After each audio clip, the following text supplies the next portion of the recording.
Je suis heureuse de vous souhaiter la bienvenue au MUPANA.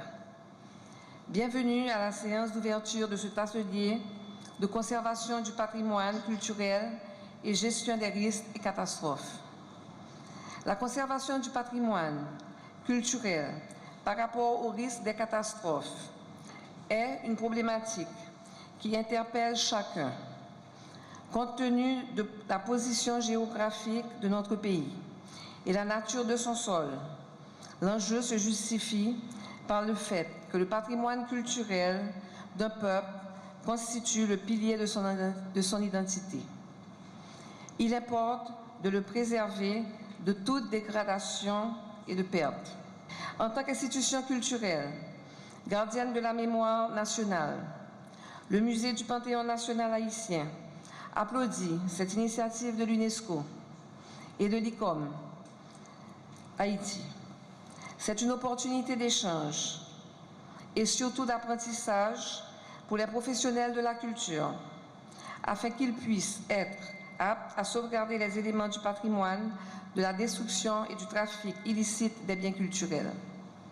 Cet atelier de formation s'inscrit dans le cadre des efforts visant à minimiser les conséquences des catastrophes.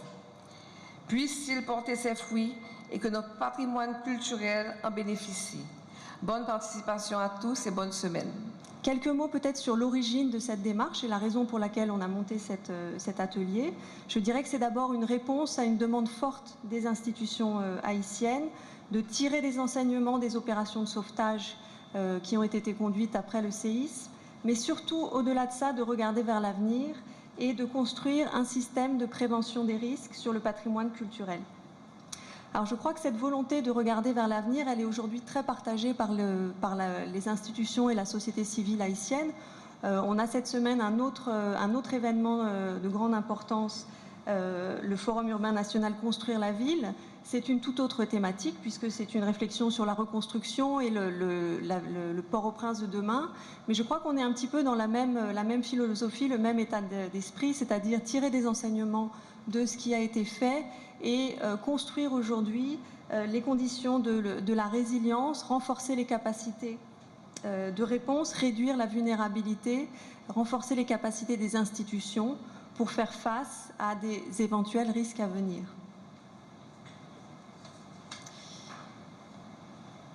Alors la mise en place d'un dispositif de gestion des risques sur le patrimoine culturel pose d'abord la question du renforcement des capacités techniques, donc des capacités des agents des institutions, des capacités des professionnels des institutions privées.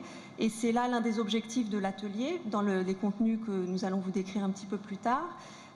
Et c'est en ce sens que la présence des universités lors de cet atelier est essentielle, puisque c'est l'un des leviers principaux pour renforcer cette expertise. C'est aussi, au-delà de ça, une question de gouvernance, de meilleure coopération entre les institutions culturelles et les institutions en charge de la sécurité civile, mais également entre les acteurs publics et privés de la culture. C'est la raison pour laquelle on a souhaité associer à cet atelier très largement des représentants d'institutions et des représentants du secteur privé. Quand une institution comme l'UNESCO, partenaire privilégié d'Haïti en matière de sciences, de culture et d'éducation, choisit d'organiser au profit du secteur culturel d'Haïti, en collaboration avec l'ICOM, un atelier de 4 jours de formation en conservation du patrimoine culturel et gestion des risques de catastrophes. Le ministère de la Culture se doit d'applaudir et d'encourager cette noble initiative dont les retombées positives se feront sentir en diverses occasions. Il convient aussi d'encourager cette synergie faite autour de la conservation du patrimoine par tout le secteur culturel. L'administration Martelly et le gouvernement Lamotte, les grands opérateurs culturels, les universités publiques et privées, les partenaires internationaux se joignent pour venir au secours du patrimoine culturel menacé. L'union fait la force. Et j'ai envie de crier, pour reprendre la devise de notre pays. Cet atelier de formation, pour la réalisation duquel je dis merci à l'UNESCO et à l'ICOM, portera ses fruits. Nous en ferons le constat. Un jour viendra. Mesdames et messieurs, c'est sur cette note d'espoir que je déclare ouvert cet atelier de formation en conservation du patrimoine culturel et en gestion des risques de catastrophe. Bon travail à vous tous.